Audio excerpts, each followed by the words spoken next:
તો જય દ્વારિકાધીશ બધા મિત્રોને. કેમ છો બધા મિત્રો? બધા મજામાં જશો? આપણો વ્લોગ જોતા એ બધા મજામાં જ હોય તો મસ્ત મજાની સવાર થઈ ગઈ છે ને 10:30 જેવું ટાઈમ થઈ ગયું છે. 10:30 થી થોડું ઘણું ઉપર ટાઈમ થઈ ગયું છે અને આજે આપણે જવાનું છે ભચાઉ એક કામથી જવાનું છે. એક હોટલનું ઉદ્ઘાટન છે.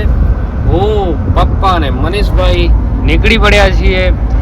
તો ગાઈસ તમે વ્લોગમાં જોડાયા રહેજો. તમે બ્લોગમાં લાઈક કોમેન્ટ એન્ડ સબસ્ક્રાઇબ કરવાનું ભૂલજો નહીં. અને ઘડી ઘડી એકની વાત કહેવાની પણ ના હોય. તો પપ્પા કાંઈ કહેવા માંગશો? પપ્પા નહીં બોલો કે કુછ?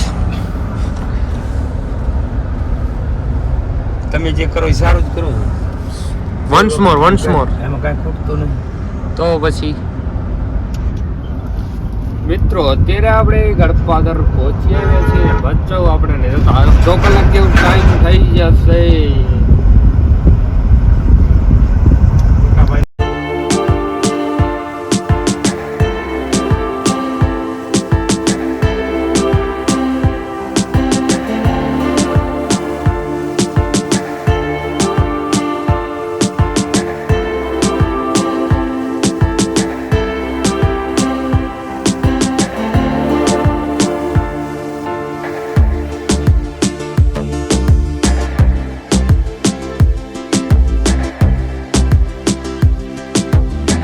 ફાઇનલી મિત્રો આપણે પહોંચી આવ્યા છીએ ભચાઉ પહોંચી તો આવ્યા છીએ, પણ આપણે નજી એડ્રેસ ખબર નથી એટલે આપણે 2 મિનિટ અહીંયા સ્ટોપ કર્યું છે. સ્ટોપ કરીને હવે આપણે પહોંચી જશું એડ્રેસની પૂછા કરીને ફાઇનલી જગ્યાએ જવાનું છે ત્યાં.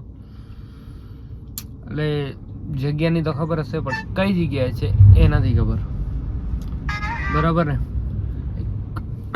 તો હવે થોડી વારમાં આપણે પહોંચી જઈએ. તમે વ્લોગમાં કન્ટિન્યુ રહેજો. તો ફાઇનલી આપણે લોકેશન પર પહોંચી આવ્યા છીએ. હોટલ ઇલાઇટનું આજે શુભારંભ છે. હવે ફટાફટ પહોંચી જઈએ આપણે અંદર, કેમ કે અંદર બધી તૈયારી ચાલુ છે.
તો ફાઇનલી મિત્રો આપણે હોટલનું ઉદ્ઘાટન હતું તે પતાવીને હવે આપણે નીકળી ગયા છીએ આપણા ગામ જવા માટે. ક્યાં કને? છાડવાડા. તે ભચાઉથી છે કંઈક 10-15 કિલોમીટર. તો હવે આપણે ત્યાં જશું આપણા ગામ. બીજે ક્યાં જવાનું છે પપ્પા? આપણા ખેત. हाँ આપણા ખેત તો अपन एक खेत पे जाएंगे. ठीक है तुमको घुमा देंगे कि वेद में जाकर गुजर देगा. હા, અને અમારા માતાજીનો થોડાક ટાઈમની અંદર પ્રસંગ આવે છે કક્કરવા, જેની આમંત્રણ પત્રિકા છે તે પણ અમારે જવાનું છે દેવા અને પાછું બહુ જ ઘણું બધું કામ છે. કંકોત્રી દેવ રાજીનગર. ફાઇનલી મિત્રો અમે અમારા ગામથી 5 કિલોમીટર પહેલે જ્યાં રામદેવ પીરનું મંદિર છે ત્યાં પહોંચી આવ્યો છે. કેમ કે એક નાનકડું એવું કામ આવી ગયું છે એટલે અહીંયા ઊભા હતા આપણે. તો પહેલે આપણે મસ્ત મજાના રામદેવ પીરના દર્શન કરતા આવીએ. તુમ નહીં ચલો કે હું ખાવ મામુ? ઓય ફાલુદા. ફાલુદા એકલા એકલા ખાવાનું એમ ને? તે બદામ શેક પી લીધો. મને એને પહેલે બદામ શેકનો ગ્લાસ આપી દીધો અને સ્પેશિયલ તમને બતાવો એના માટે હું લઈ આવ્યો. આ ભાઈ છે એટલે મારા માટે બદામ શેક 40 રૂપિયા પીવડાવી મને. હજુ એસે લોગ બડે દુનિયા में પોતાના પેટનું કર્યાવાળા માણસો જોવા કયું કહેવાય પોતાના પેટ. ચાલે મેં પૂરા કરી. મને હું ખબર કે એના કારણે શું શું હશે. લે તું પેલે મને બદામ શેકનો ગલા દઈ ગયો પણ એમ થયો કે ના આ બે ભાઈ માટે હરખું લેતા જાય. નથી તો હું કહું. હાલો આપણે રામદેવપીરના દર્શન કરતા આવે. બાકી આ ભાઈ તો હોય હાલ્યા રાખતા જ. બાકી ભાઈનો પ્રેમ તો પ્રેમ છે. આ તો મજાક મસ્તી ખાલી વાતું.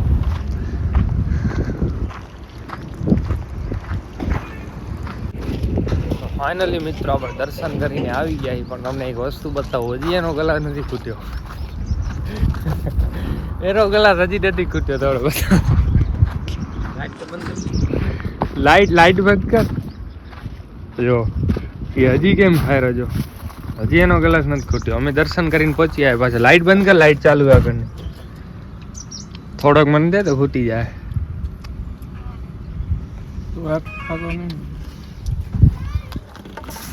અમે દર્શન કરીને રિટર્ન આવી ગયા. એનો ગ્લાસ ના ખૂટ્યો.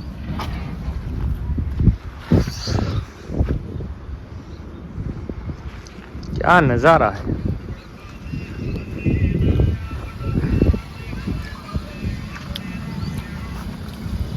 सब्सक्राइब करो. कृष्ण होता है लाइक करो, कमेंट करो, सब्सक्राइब करो.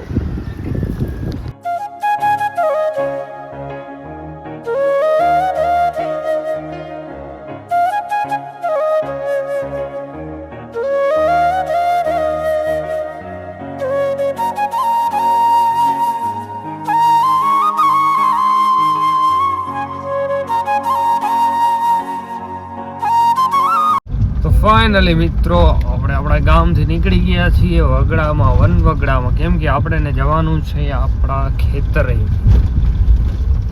તમે રસ્તો જોવો ખેતરનો ખાલી હારાના મગજ છે આમાં ફેલ થઈ ગયા. સાચી વાત ને બાપા? અમને યાદ ના રહ્યો બાપા એ રસ્તો તો હારામાં નથી આવતું. શેમાં હારામાં રસ્તો કેમ યાદ રહે? લે આવો રસ્તો યાર. કઈ તો ડાયો માણસ હોય ને યાદ રહી જાય રસ્તો. એવું ના હોય. અહીંયા ડેલી તો આપણે કઈ રૂટિંગ હોતું નહીં તો યાદ રહી જાય. ઉનાળાને બહુ કંટાળો આવે. શિયાળો હોય ચોમાસું હોય તો આવવાની મજા આવે. અત્યારે તળમું ભરી લીધો હતો. કબૂલ શકો મિસ્ટેક, બાય ચાન્સ મિસ્ટેક. હું આપણે બાપા તરાવ ભરેલા જ છે પાણીના.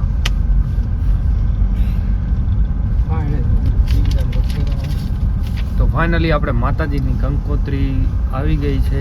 બાપા પર મેં કીધું ત્યાં જો તમે એ પર હા બતાવવાની કોશિશ કરીશ. અમારા કુળદેવની પ્રાણ પ્રતિષ્ઠા મહોત્સવ છે.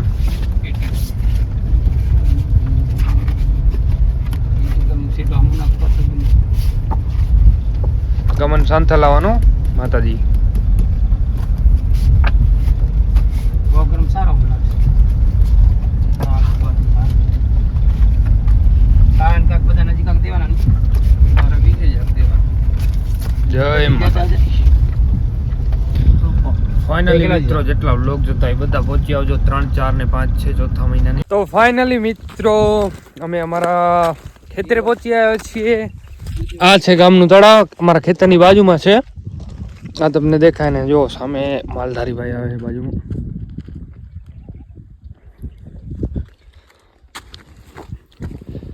इसका कुछ लेना देना अभी है नहीं, पर ये साथ में चला आता है तो हम उसका नहीं तो हमारे खेतर पे इसको नजर है.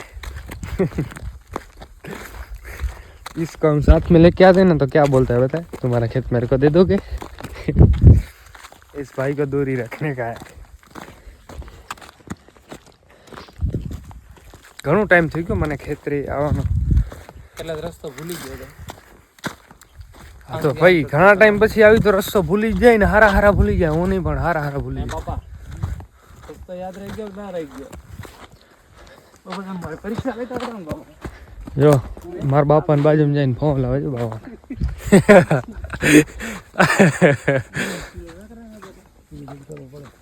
જો આઈ સામે ઓર દેખે ને ઈ આપણું ખેતર. રસ્તો થઈ જાય મસ્ત અહીંયા. હા આટલો ઠીક રહી. હા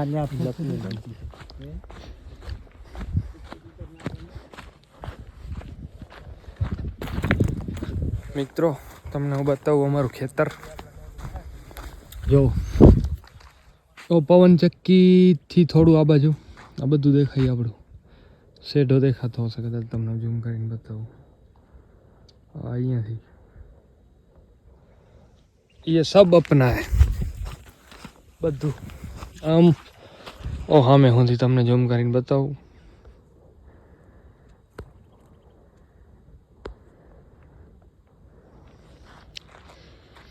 બધું अपने बापा की जमीन है. થોડુંક આ બાજુ હશે એ બતાવી દઉં તમને હું.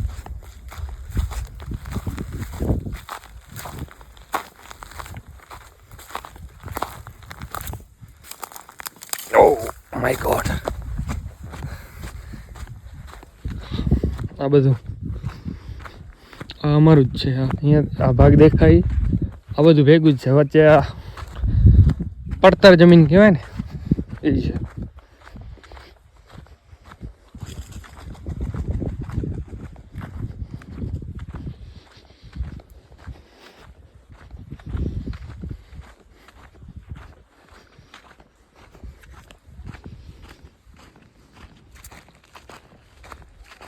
બીજો ભાગ ઓ બાજુ બીજું ખેતર થોડોક ટકરો હે એમ. મિત્રો લાઈક કરો, કોમેન્ટ કરો અને શેર કરો.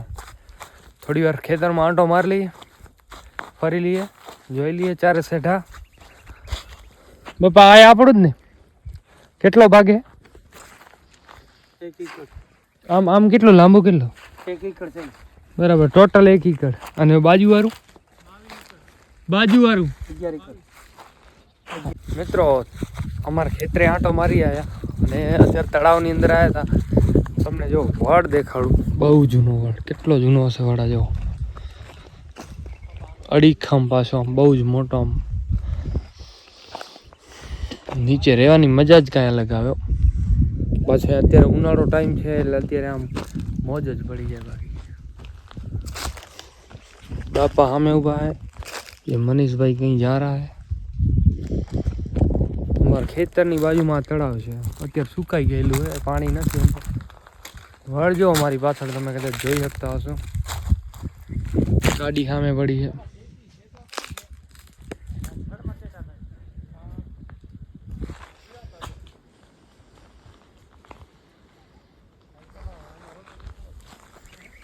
ચલો મિત્રો હવે આપણે અત્યારે નીકળીએ. તો ફાઇનલી મિત્રો ચાવી આવી ગઈ છે આપણા હાથમાં. તો આપણે હલાવણ થતી નથી. ખાલી ઓલા ગયા હે ને બાજુ હું લઈને જઈએ. ખબર નહીં કે આમ આયા પછી આમ મોઢું આખું ખબર નહીં ખરાબ થઈ ગયું. આપણે હેવાયા જ છીએ. એવું નથી કે આપણે બારે ક્યાંય આવી રીતના વગડામાં આવ્યા નથી. પણ ખબર નહીં આમ મોઢું કારું પડી ગયું, તેલવાળું થઈ ગયું. ચલતા રહેતા હે. ઓલી કહેવત છે ને, कुछ पाने के लिए कुछ खोना पड़ता है. ठीक है. फाइनली આપણા ઘોડાની બાજુમાં આપણે આવી ગયા. લઈને જવાનું એવું અને ફાઇનલી મિત્રો આપણે ખેતરેથી નીકળી ગયા છીએ. હવે સીધા ગાંધીધામ જવા માટે. બાપાની ડાયરેક્ટ ઓલા રસ્તે નીકળી ગયા. મોથી એમને પિકઅપ કરી લેવાના છે. અત્યારે આપણા હાથમાં ગાડી આવી ગઈ છે. આજે મોટા ભાઈ હતા એટલે આપણે હાથમાં લેવાનું વિચારી જ નહોતું કેમ કે એ હલાવી દે એટલે આપણે બાજુની સીટમાં બેઠું આવવાનું. બાજુની સીટમાં જો કે બાપા જ બેઠા હોય, બાપા ભેગા હોય ત્યારે એટલે આપણે વાંહે બેસી જવાનું. જો કે એ બાપા અને મોટા ભાઈ ભેગા હોય ત્યારે આપણે સાઈડમાં બેસી જવાનું પાછળ. કાંઈ પણ બોલ્યા આવું કાંઈ ગાડી હલાવી લે કાં પપ્પા હલાવી લે અને આપણને દેવાની હોય તો એ સામેથી કહી દે હલાવી લે તું એમ જો કે સામેથી પપ્પા ને હવે ભાઈ આવે રે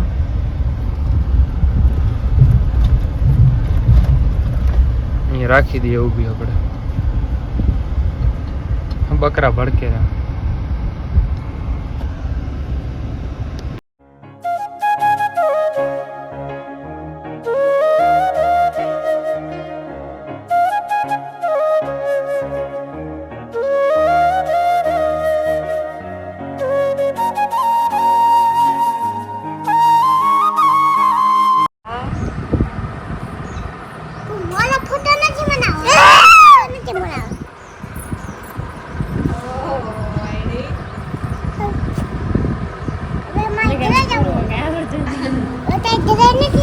તો ફાઇનલી મિત્રો આજે બહુ જ ફર્યા બહુ જ મજા કરી લીધી અને ફરી ફરીને ઘરે આવી ગયા છીએ તો લાઈક કોમેન્ટ અને સબસ્ક્રાઇબ કરવાનું ભૂલશો નહીં કૃષ્ણ અહીંયા